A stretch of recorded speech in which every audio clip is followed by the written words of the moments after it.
comment aborder la mort et puis les morts qui jalonnent notre parcours. Mhm.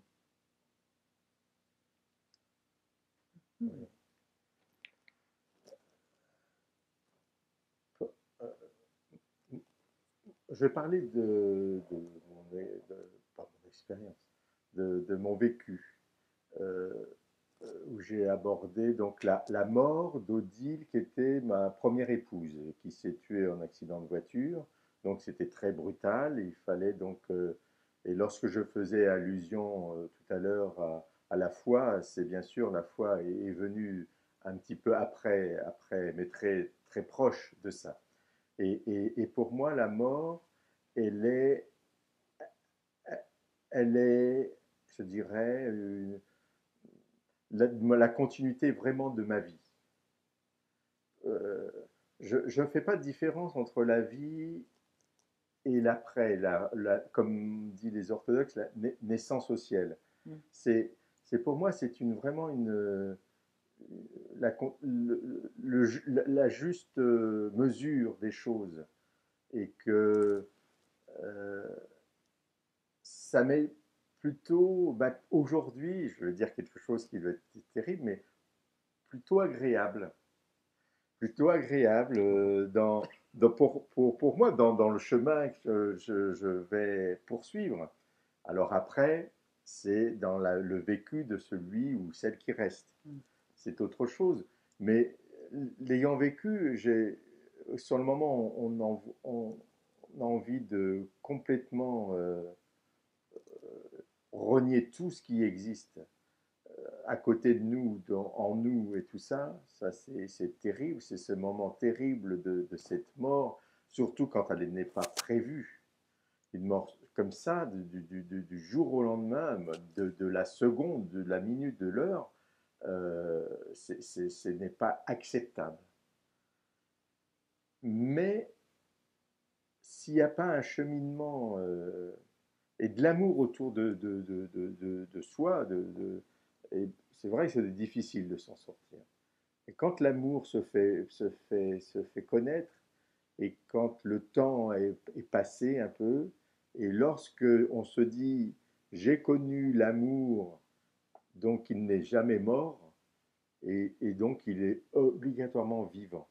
Et donc moi, pour moi, la mort revient encore avec l'amour, parce que ça, c'est la vie, la mort, l'amour, tout ça, c'est pour moi c'est lié, et c'est lié dans du positif, c'est pas lié dans du négatif. Donc voilà, je dirais de la mort.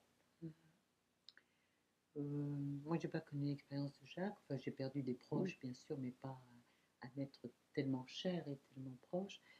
Euh, Moi, j'ai vécu adolescente, j'ai eu un grave accident qui m'a fait vivre une expérience de mort imminente, dont je ne vais pas énormément parler, d'abord parce que c'est très intime, très personnel, et puis ensuite parce que euh, j'ai peur toujours d'en dire plus que ce qui s'est passé véritablement, et de dénaturer ce que j'ai vécu véritablement à ce moment-là. Mais je sais que j'ai eu vraiment une expérience de sortie du corps, c'est sûr, et de mort imminente peut-être. Tout ça pour dire que